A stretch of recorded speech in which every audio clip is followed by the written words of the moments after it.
বাংলাদেশের ক্রিকেটের তো এখন সারা গায়ে ব্যথা, ফলে কোথায় ওষুধ দিবেন বের করা খুব কঠিন। ওই যে বলে সর্বাঙ্গে ব্যথা, ওষুধ দিব কোথা। তারপরেও আমাদের তো আসলে একটু আইডেন্টিফাই করতে হয় যে কোন জায়গাটায় বেশি ভুগতেছি আমরা। এটুকু আবার মানতে হবে যে বোলিং আমাদের খুব একটা ভোগাচ্ছে না। গত ম্যাচে আমরা একটু এলোমেলো করে ফেলছি, এটা ওয়ান অফ হবে, কিন্তু ওভারঅল আমাদের বোলিং যথেষ্ট ভালো সার্ভিস দিচ্ছে। এই অবস্থায় আমাদের ভোগাচ্ছে তো ব্যাটিংটা নানাভাবে ভোগাচ্ছে, কখনো টপ অর্ডার ভোগাচ্ছে, কখনো মিডল অর্ডার ভোগাচ্ছে, কখনো লোয়ার অর্ডার ভোগাচ্ছে। কিন্তু আপনি যদি আরেকটু প্রিসাইজ করে দেখেন, মানে একটু ছাড় দিয়ে দেখেন, তাহলে দেখবেন টি-20-তে আমাদের একটা নতুন ক্রাইসিসের নাম হয়ে গেছে মিডল অর্ডার, গত বেশ কিছুদিন ধরেই। যদিও সাকিব আল হাসান মিডল অর্ডারের অস্তিত্ব মানেন না টি-20-তে, কিন্তু আছে, টি-20-তে একটা মিডল অর্ডারের দরকার আছে। সেই জায়গাটায় আমাদের মূল ক্রাইসিস হচ্ছে 5-6 দুটো পজিশনেই আমরা খেলাচ্ছি হচ্ছে ব্লাইন্ড স্লগার। অনেকে বলতেছেন স্লগার, আমি বলি ব্লাইন্ড স্লগার। এবং অ্যাকচুয়ালি আমরা তো এর মাঝে 4-5-6 তিনটা জায়গায়, এবং অ্যাকচুয়ালি এর মাঝে তো আমরা একাদশে 3জন ব্লাইন্ড স্লগার খেলাইছি। এইটা কোনোভাবে আইডিয়াল কোনো সিনারিও না। ফলে আমাদের আর কি ইমিডিয়েট 5-6 নিয়ে একটু নতুন কিছু করতে হবে। হ্যাঁ, 6-এ আপনি একজন স্লগার যদি সে অলরাউন্ডার হয় মেনে নিলেও নিতে পারেন, বা হয়তো ওরকম একজনের দরকার হয় ওখানে। কিন্তু 5-এ আপনার আসলে ব্যাটসম্যান লাগবে, একদম ব্যাটসম্যানই লাগবে। মানে ব্যাটসম্যান মানে একদম যে রাহুল দ্রাবিড় তা না, টুকটুক লাগবে না, কিন্তু জেনুইন ব্যাটসম্যান, সে জেনুইন শট করেই রান করবে, জেনুইন শট করেই ওভার প্রতি 8-10 রান তুলবে, এরকম ব্যাটসম্যান লাগবে। সেইটা কে হইতে পারে? আমাদের হয়তো অপশনও খুব কমে আসছে, খুব। সেই জায়গাটা নিয়ে আজকে একটু আলাপ করব যে আমাদের অপশনগুলো কি কি, সেটা কিভাবে আমরা লাগাইতে পারি কাজে, সেটা নিয়ে একটু ছোট্ট করে আলাপ করি।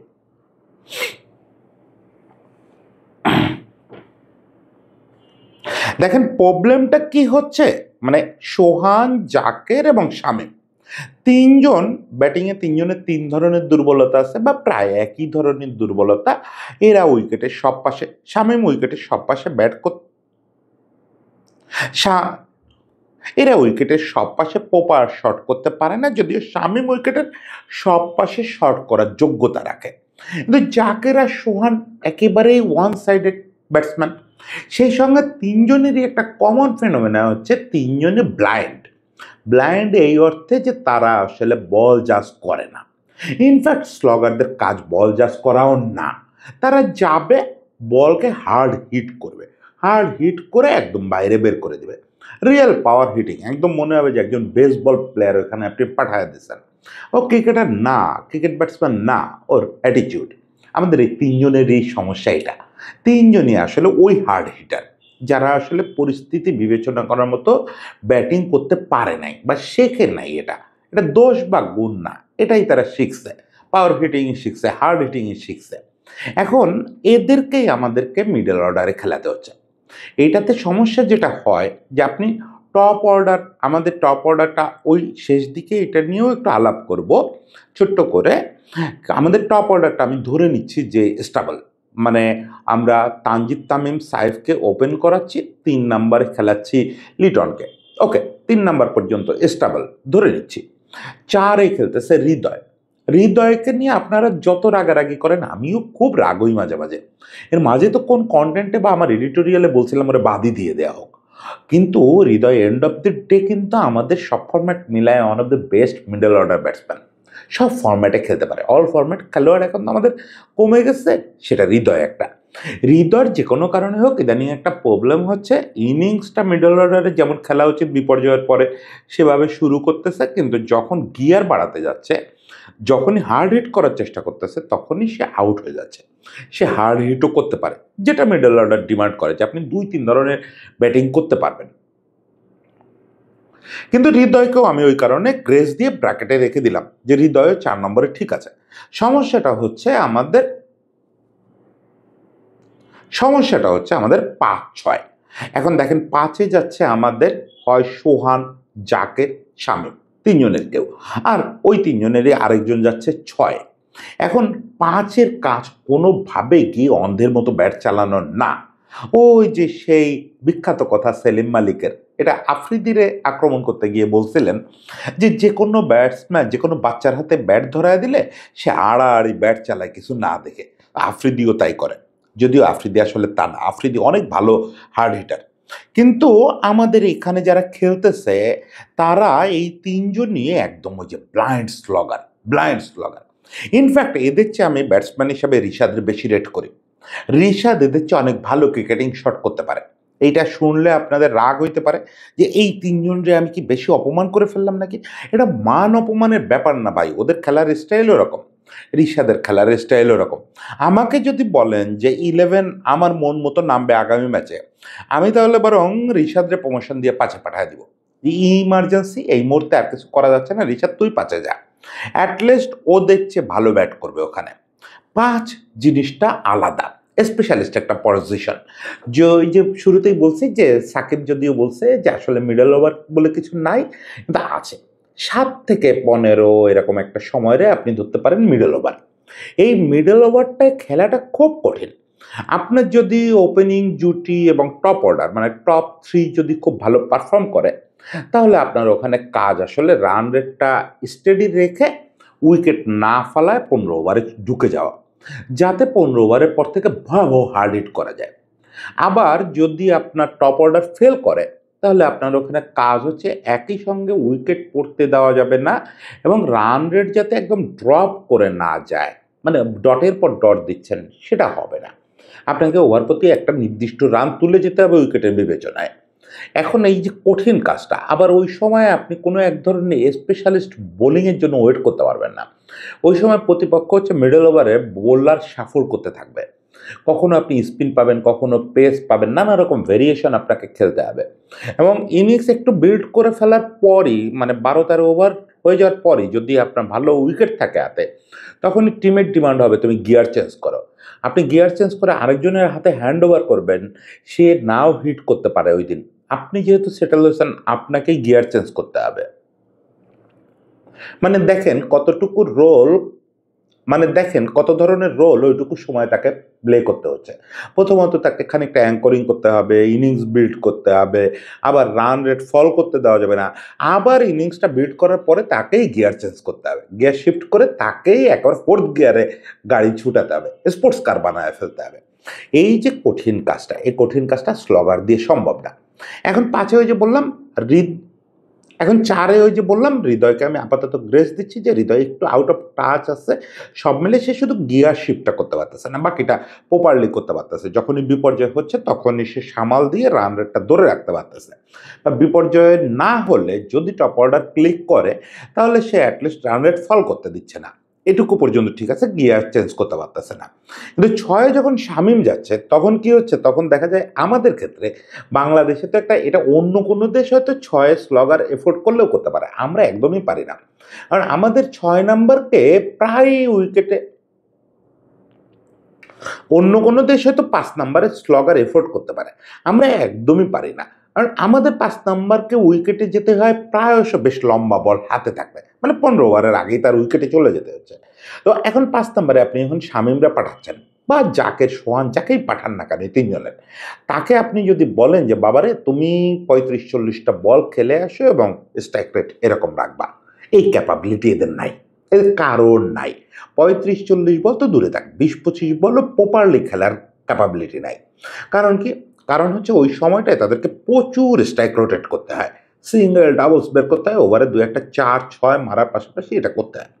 এখন মুশকিল হচ্ছে কি, তাদের তো নেচারে ওইটা নাই যে তারা স্ট্রাইক রোটেট করে রান রেট ঠিক রাখবে, সঙ্গে পারলে 4-6 মারবে। ওদের কাজ হচ্ছে 4-6 মারা, মানে ওরা সেভাবেই ট্রেন্ড হয়েছে। এখন ওরা ওখানে গিয়ে কনফিউজড হয়ে যায়। টিম তো বার্তা দিয়ে দেয়, টিম যখন ওরে পাঠায় তখন তো বলে দেয় যে দেখিস অল আউট হয়ে না যাই, 5-এ যাচ্ছিস কিন্তু এখনও কিন্তু 7 ওভার খেলা বাকি। এখন ও তো কনফিউজড হয়ে যায় যে তাইলে আমি কি করব। এখন ও তো স্ট্রাইক রোটেট শেখে নাই, ফলে কি হয়, ওর ন্যাচারাল হিটটাও করতে পারতেছে না। ওই জায়গায় গিয়ে হিট করতে যদি আউট হয়ে যায় তাহলে স্যার মন্দ বলবে, ফেসবুকে গালিগালাজ হবে, মিডিয়া খারাপ বলবে, ফলে ও পাজলড হয়ে উল্টাপাল্টা করে। কালকে ওই যে লিটন বলছে যে ও উপভোগ করতে যায়, না, ও পাজলড হয়ে যায়। শামীম বলেন, সোহান বলেন, জাকের বলেন, যারাই আপনি পাশে পাঠান আগে আগে, সে ওরকম পাজলড হয়ে যাবে।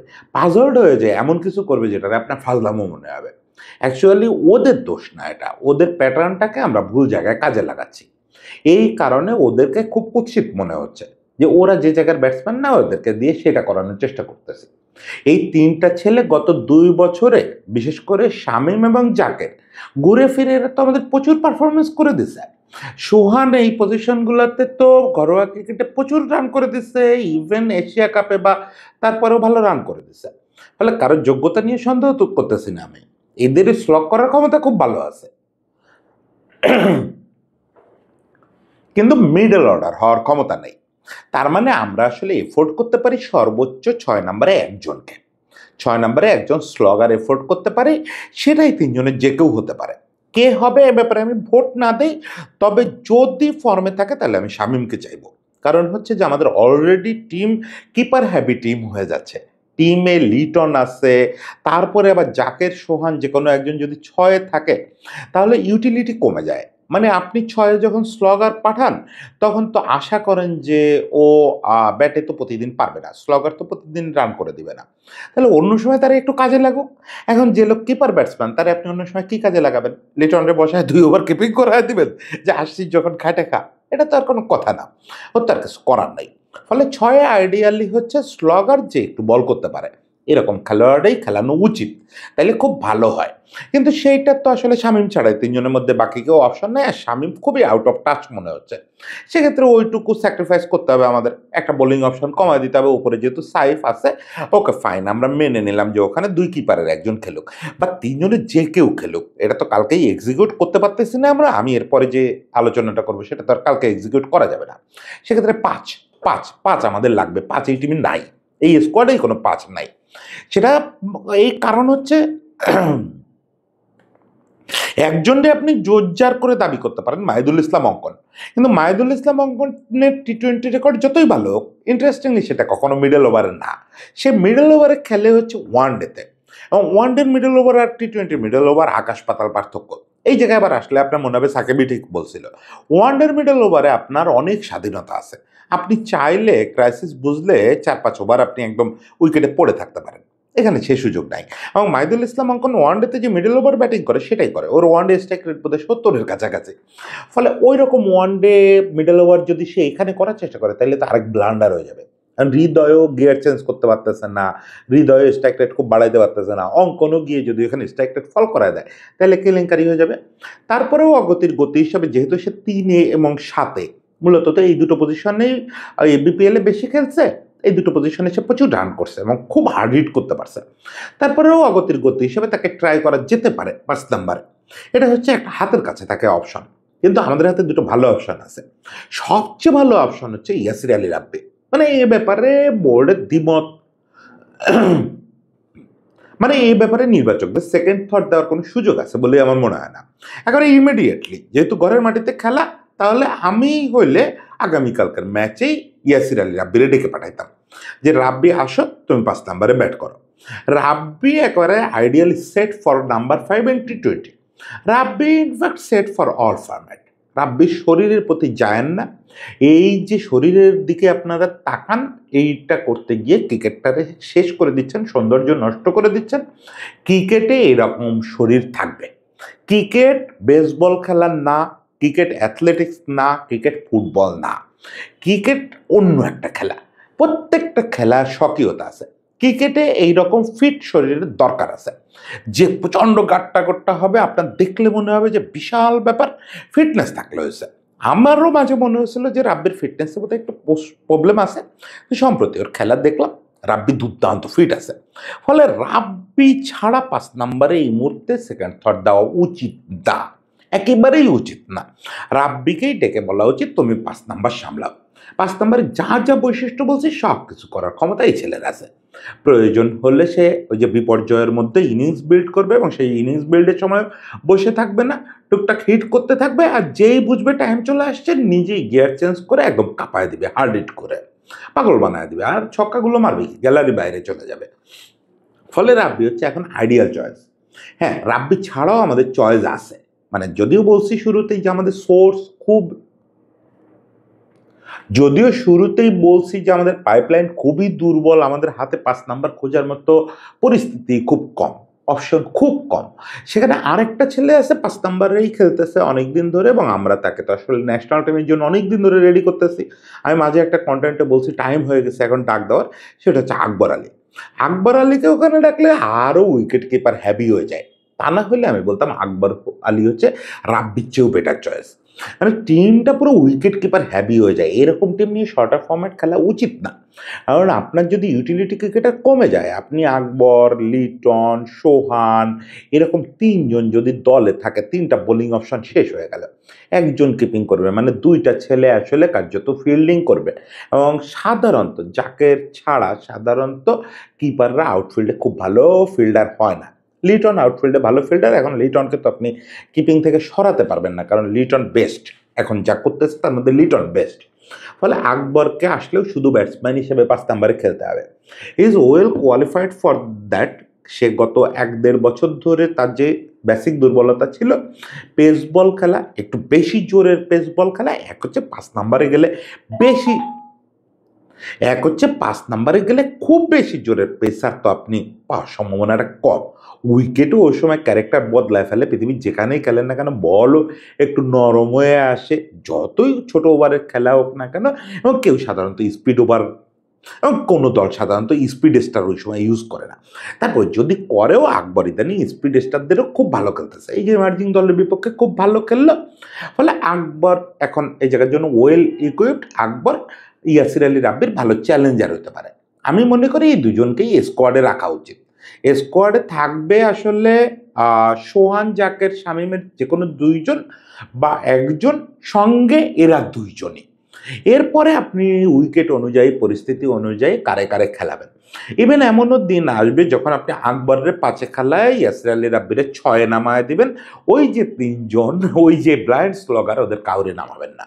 কারণ আকবরও ওই কাজটা করতে যোগ্য, যে ইনিংস বিল্ড করা এবং বিল্ড করে গিয়ার চেঞ্জ করে শেষ মুহূর্তে একটা ধাক্কা দেওয়া, ধাক্কা দিয়ে রিশাদরে মঞ্চটা তুলে দেওয়া, যে রিশাদ এবার তুই 2 ওভার খেলে আয়, 5টা বল খেলে আয়, 5টা ওভারে ওদের পাগল বানায় দেয়। এই যে ব্যাপারগুলো, এই ব্যাপারগুলো এদের দুজনের ভিতরে, রাব্বি এবং ইয়ের ভিতরে, আকবরের ভিতরে 16 আনা আছে। ফলে আমি দেখতে চাই আমাদের নেক্সট টি-20 অপারেশনের আগেই এই দুজনকে টি-20 দলে দেখতে চাই।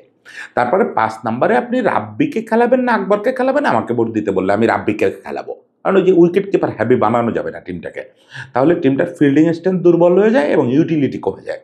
আর যদি চয়েস করেন কখনো আকবরকে কখনো রাব্বিকে, এভাবে করেন, তারপরে যে সেটেলড হয়। আকবরের সামনে অনেক সময় আছে, এখনই সেটেলড হইতে হবে এমন কোনো কথা নেই। এই জায়গাটা হচ্ছে আমাদের এখন ডিসিশন নেওয়ার সময় চলে আসছে। আমাদের এক গাদা ব্লাইন্ডার নিয়ে ঘোরার টাইম নাই, ব্যাটসম্যান খেলাইতে হবে, এইখানে ব্যাটসম্যান খেলাইতে হবে। আমি তো ওই যে বললাম, প্রয়োজন হলে আপনি 5-6 2টাই ব্যাটসম্যান খেলাবেন, 6 নম্বর পর্যন্তই আপনি ক্রিকেটিং ব্যাটসম্যান খেলাবেন। এবার সংক্ষেপে আরেকটু বলি, আমার এই টিমটার ফরমেশন নিয়ে আরেকটু ছোট্ট আপত্তি আছে, একটু পরে।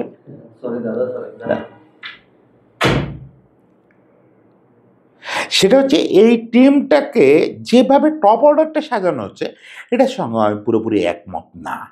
এই যে আমাদের টপ অর্ডারেও এক ধরনের কশাসনেস দেখানোর চেষ্টা করা হচ্ছে, মানে তামিম, সাইফ, তারপরে লিটন, এটা করার কথা না।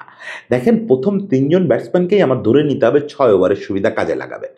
এখন লিটন তো জেনুইন ব্যাটসম্যান, লিটনের আসলে খেলা উচিত কিন্তু 6 ওভারের পরে।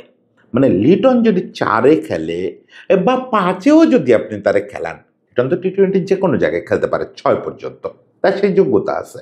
ওপরে ভালো করতেছে বলে ওপরেই তারে ধরে রাখতে হবে এমন কোনো কথা নেই, কিন্তু লিটনকে আপনি 6 ওভারের বাইরে আনেন, কারণ ও অত হার্ড হিটার না তো, একদম মানে তামা তামা করে দেওয়া ব্যাটসম্যান না তো। তামা তামা করে দেওয়া ব্যাটসম্যান কে? আমাদের ফেয়ার উইকেট যদি আমাদের খেলা হয় ফেয়ার উইকেটে, তাহলে তামিম ইমনেই ফিরে যাইতে হবে। আপনি এই এশিয়া কাপ আর আফগানিস্তান সিরিজ দেখা হঠাৎ করে সিদ্ধান্ত বদলে আরেক জগতে চলে যেতে পারেন না। তামিম ইমনই আমাদের ওপেনার। তামিম ইমনই আমাদের ওপেনার, যা খারাপ করছে ভালো করছে সব কিছু মেনে নিয়ে মানতে হবে। আমাদের উইকেটটা মোটামুটি ভালো হইলেই এই দুজনই ওপেন করবে। সাইফ হচ্ছে নাম্বার 3। সাইফ নিজেকে তৈরিও করছে গত 2-3 বছরের জন্য নাম্বার 3-র জন্য। কারণ সুবিধাটা কি তাহলে, তামিম ইমন তো জেনুইন হার্ড হিটার। ওরা আবার স্লোগান না, কিন্তু হার্ড হিটার। ওরা প্রত্যেকটা বলে যাবে, যে ওরা আপনাকে ভালো শুরু এনে দিবে কোনোদিন পারবে না। তাহলে সাইফ যখন ইমার্জেন্সি বুঝবে যে না পারে নাই ওপেনাররা, ও তখন লিটনের সঙ্গে গিয়ে ও এক পাশে হার্ড হিট করবে, লিটন এক পাশে ইনিংস বিল্ড করবে। আর যদি এমন হয় যে ওরা পেরে গেছে 6 ওভার, ওরা দুজনই, তখন সাইফ লিটন দুজনই আসলে মিডল অর্ডার হয়ে যাবে, মিডল অর্ডারের রোল প্লে করবে। এটা হলে হয় কি, আপনার খেলোয়াড়দের মধ্যে মানায় নেওয়ার যে অ্যাডাপ্টেবিলিটিটা, আপনার ব্যাটিং অর্ডারের অ্যাডাপ্টেবিলিটি অনেক বাড়ে। আপনি এখন যে টপ অর্ডারটা রাখছেন এটার অ্যাডাপ্টেবিলিটি খুব কম। দেখবেন যেদিন বিপর্যয়টা হয় সেদিন আসলে টপ অর্ডার কিচ্ছু করতে পারতেছে না। এর কারণ হচ্ছে আপনার 3 নম্বরেই আপনি লিটনকে পাঠিয়ে দিচ্ছেন, লিটনকে ঝুঁকির মধ্যে রাখতেছেন, এবং আপনার টপ অর্ডারও ফারগাইল হয়ে যাচ্ছে এতে অনেক বেশি। এই জিনিসগুলো একটু মাথায় রাখলে, ইলেভেনটা যদি একটু এই জিনিসগুলো মাথায় রেখে সাজানো হয়, সেটা হলে আমাদের খুবই ভালো হবে। তার আগে একটা 5 নাম্বার নেন, আগে দলে একটা 5 নাম্বার নেওয়া খুব জরুরি। সেটা আশা করি খুব দ্রুত হবে। আয়ারল্যান্ড সিরিজের টি-20 আছে না, আয়ারল্যান্ড সিরিজের টি-20 থাকলে আয়ারল্যান্ডের বিপক্ষ থেকে এটা শুরু করা উচিত। কারণ আগামী বছর বিশ্বকাপ খেলতে হবে, তার আগে তো এগুলো সেটেল করে ফেলতে হবে। মিডল ওভার না সেটেল করে বিশ্বকাপ খেলতে যাওয়া যাবে না। শেষ পর্যন্ত সবার জন্য শুভেচ্ছা। আশা করি আমরা সব সমস্যার সমাধান করে ফেলব।